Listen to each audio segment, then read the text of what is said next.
Hello everybody, I'm Bella, the head tutor of Hello Smart. I graduated with a score of 50 in English a couple of years ago and a 99.95 ATAR, and I now work as the head tutor full-time here, coordinating all the programs, especially for year 12. So today we are going to go over how to split up an article for argument analysis.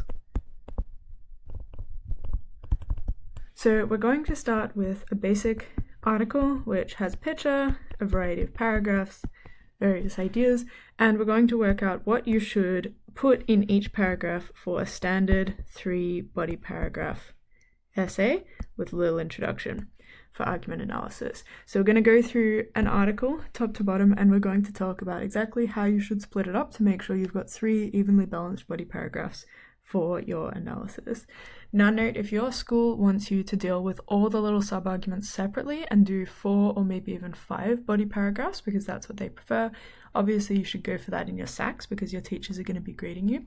But the way we talk through how to split up arguments will still probably help you out even there. So let's dive into it. So let's say we have an article that looks like this, and we want to turn it into a nice clean argument analysis essay that looks like this. So what we're going to do is we're going to go through this article and we're going to talk about how we can split it up to find what sort of chunks we should break it into in order to fill up our 3 body paragraphs. Now again, your school might emphasize doing 4 or even 5 body paragraphs because you'll probably already be aware that when you read through an article like this, there aren't often 3 clear main arguments. Like, it's not like this person says, first I'm going to talk about the economic issues, then I'm going to talk about the social issues, and then I'm going to provide the solution. It's extremely rare that you'll get something like that. Instead, the author will often open with something quite emotive, like an anecdote, or this time something happened to them. They'll maybe expand on it a bit through here, and then they'll shift to talking more about, say, social problems that they've noticed with this thing. And then they'll sort of talk about the social problems, use some emotive language, that type of thing. So there'd be a variety of emotive language in here that's sort of still on that topic of social issues. And then they might switch again to a more logical thing. So then they might say, well, but we all know that this particular issue exists. Here's some statistics, here's some facts. And then they might have an appeal to fear. You know, if we don't deal with this thing now, we'll never get over it. We have to come together as a community, so there'll be some kind of community-based thing. So you can maybe jot these down, actually. And then we might have the solution at the end for how we should fix this particular problem. So you can see we've actually got 1, 2, 3, 4, 5, 6. There's 6 little sub-ideas here that our author wants to bring up. So your school might say every single one of these 6 ideas should have its own body paragraph. However, you might find that it's a little bit tricky to write 6 body paragraphs or 4 or 5, or to change it every time depending on the different article. So if that's you and you want just a way to break this up into 3 clean paragraphs like we have here, then that's what we're going to go through now. So what we have to do is we have to look at these broad ideas and work out how we can sort of roughly group them together in a way that makes sense so that our 3 body paragraphs will be sort of even length. We want them to all be around about sort of 300 words, maybe slightly less, 270 to 290, so that they take 15 minutes, that's a little clock, in order to write. And that gives us sort of 45 minutes of writing time for the main bodies, and then sort of 5 minutes for the intro, and then maybe at the end you might want 5 minutes for a conclusion and some proofreading.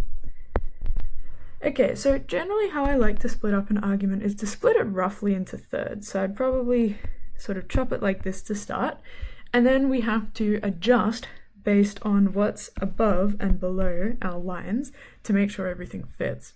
The other thing that we have to look at here is this image. So we want to make sure that the image matches the body paragraph that we put it in. So this image, we want to have a look at what the message of this image is, and we want to say, does it fit best with this argument in here or this argument in here, or is the image perhaps best maybe with something down at the end? So you want to make that decision, and once you've decided where the image fits best, that'll help you group the rest of your piece, because the image will take up approximately 1/3 to 1/2 of your body paragraph. So some schools again tell you to analyze the image in all 3 body paragraphs, or all 4 or 5, however many your school does. We're just going to do the image analysis in 1 body paragraph, but it will take up approximately the last third to half of that paragraph. So we're not going to have like a massive chunk of text and then also put the image in it, because that'd just be too much and we'd end up with 1 monster paragraph and then 2 really short ones, which wouldn't really be very tenable. So let's say that our image fits best with this first argument up here. So it works best with like this anecdote of the thing that's going on and like these general sort of social issues associated to the problem.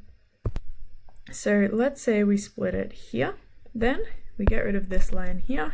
This would be our first chunk, but as you can see, way too long. There's going to be way too much to talk about. So probably what we would do instead is we'd maybe split it like this. So our first body paragraph is just going to deal with these 2 sort of opening things, and then the image, and then we've got this very chunky sort of middle bit, and then this shorter end bit. So we'd probably be looking at this. It looks reasonably even. You might say that you want slightly more language techniques to analyze in the first part, so possibly if you could, you might look instead at splitting it here and seeing whether you include this stuff in here. But given we've already talked about there being a reasonably newish appeal to social issues here, probably it's going to be a little bit hard to connect it, especially if all this stuff about social issues works quite well with this body paragraph material. Splitting it here wouldn't really make sense. So we'll go with our original split.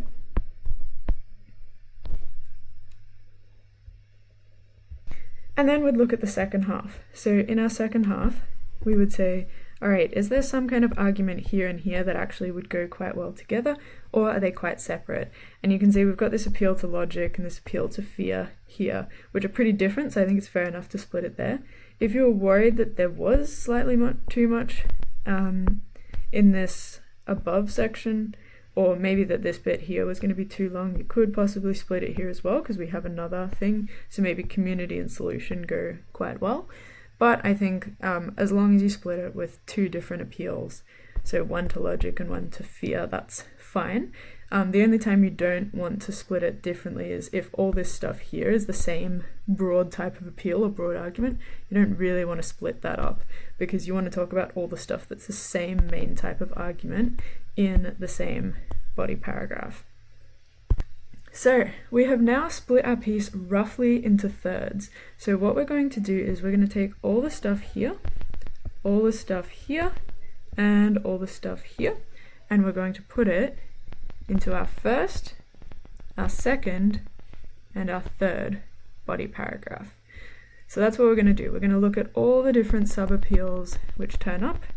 We're going to group them so that there's rough thirds and that we're not sort of splitting any one sub-appeal up. So all the anecdote stuff is together, all the social stuff is together, all the logic stuff is together, and then we can group things like fear, community, and the solution together, as long as we don't split something like fear or community over 2 separate paragraphs. So you don't want to put the fear stuff both in here and in here. We want it just in one altogether. All right, what do we do now? So now what we have to do is we have to work out what is the broad argument in each of these 3 chunks. So how can we say all this stuff about anecdotes and social issues kind of groups together? Or actually anecdotes and this visual, sorry. How can we group all that together? Because the social stuff actually we're going to start in body paragraph 2. So we're going to say how can all this anecdote stuff and all this image related content go together? So what we're going to do is we're going to try and say, what is the main argument we can make about the way this person opens with this particular anecdote, and then how they use this visual. So this is going to be argument 1. Then we're going to do the same thing here. So we're going to say, how does this social stuff and this logical stuff, how can we sort of group this together? How does this sort of play into one main overarching point? So how does this develop the middle of the argument? That's going to be argument 2, development of the middle. And then thirdly, what we're going to do is we're going to ask all these appeals here to fear, community, the solution, that kind of thing. How do they all connect? And I'm going to say, what is the broad way these ideas connect together to sort of end the piece? And those are our 3 main arguments. So broadly, they start like this. then they move on to this, and then they have this at the end. And these are going to be the basis of our topic sentences. So we're going to say the author argues first that argument 1 about the anecdote in the picture. Having argued argument 1, the author goes on to discuss argument 2, or to contend argument 2, which is where we talk all about our social and logical stuff.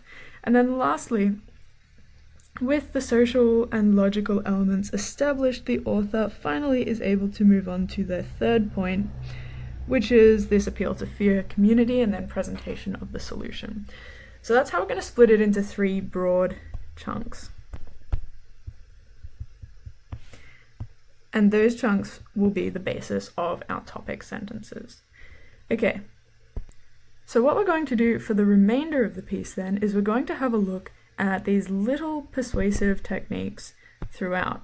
So these little green things, these are the persuasive techniques which constitute the language of the article, so what the article is actually written with. And this is what we're going to use to do our DQA or what, how, why analysis blocks. But you might ask, what about these little yellow sub-appeals that we had here? What about all these little appeals we were talking about at the start? Are we just going to ignore them and use instead these artificial groupings that we've made and used as the basis of our topic sentences? No, we do not want to forget those yellow bits. So what we have to do instead is we want to show an awareness of all these little yellow bits by talking about the tonal shifts and the argument shifts that happen. So in this first section, we really only have one main subpoint or subtone, which is this anecdote that we start with. So we've got that, and we've got the picture, which I'm going to pop in pink. So we know that the picture is going to take up sort of approximately the last third to the last half of our article. So this whole bit here is going to be picture all the way through to the end. But the first part we have to talk about the anecdotes and the little persuasive techniques underneath.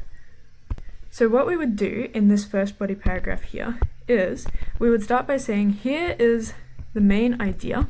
That's our topic sentence. The author opens with this little anecdote or this initial appeal designed to make her look relatable. So that yellow bit goes here. So that's where we talk about tonal shift and like the broad appeal, so the author trying to look relatable. And then underneath that, we take all these little green bits, which are our persuasive techniques, and we analyze them separately. So we'd say, okay, there's sort of 5 main techniques here, we'd maybe pick 3 or 4 of them, and we'd do little DQA or what, how, why blocks for those. Then we would do a nice little transition sentence here, and talk about how the image connects. And then we'd pop that in the end. So that is how we would do our first body paragraph. And the reason why this works is because it shows not just an awareness of the overall argument, but also shows an awareness of those tonal changes, those little sub-argument shifts, and it includes the visual as well as touching on most of these important persuasive techniques throughout. Okay, so how would we do this for the second body paragraph? So as you can see, the author here now talks about social issues and also logical issues. So we have to touch on both of these. So what we would do is we would say, here is our topic sentence, the main chunk that we move to after we're done with body paragraph 1. And the first thing we open with is this appeal to sort of the social problems. And then we've got sort of 1, 2, 3, 4, 5, 6, 7, 8. We've got sort of 8 or so techniques here, so we might pick maybe 5 of them. 1, 2, 3, 4, 5. All right, and then we also have to show some awareness of the logical techniques as well. So then we would say, having discussed all these social problems, the author then switches to a more logical approach, mention any tonal changes, and then we would talk about all the similar techniques here. So we'd maybe pick 3 for a total of 8 things in this paragraph. And that roughly corresponds to the split of mostly social and slightly logical content through here. Alright, and then lastly to wrap up, we're going to deal with all these remaining techniques, and every time we talk about a technique, we're going to touch on the emotional appeals that it relates to. So, having talked about all the social issues and then the logical issues with this problem, the author then shifts back to a more emotive tone to talk about how we should be scared of this thing not working, so they use an appeal to fear. We've got two little appeal to fear techniques. We'll maybe analyze one of them. And then they shift more to this community-based approach. So then we've got three techniques here, so I'd maybe analyze two of them. And then lastly, they provide their solution. So we would close by talking about maybe 1, 2, 3 techniques from the solution, and we would also talk about how they end. And then if you want, you can add a conclusion at the end, but you don't have to. It depends what your school wants. In the last couple of years, I've noticed it being more and more popular for schools to not require conclusions or to say that they're optional depending on how much time you have. Note also, we would want to talk about the start of the article in body paragraph 1 as well. It's always good to show an awareness of structure, like why they start a particular way, and then how they transition through the middle, and then how they wrap up at the end. That's why our topic sentences should always follow on from the previous paragraph and talk about what happened here before moving on to the new argument. So hopefully this gives you a good idea of how you can take any article with any number of little sub-arguments or different appeals that it makes, and how you can split it into 3 main chunks, which will give you reasonably even, balanced body paragraphs, while still allowing you to touch on all the different sub-appeals made in the argument and all the transitions in tone and sub-point that an author might make. If you found this helpful, please be sure to share it with someone who might also find it useful, or subscribe, because we just hit 100 subscribers. So thank you very much, and we will see you all in the next one.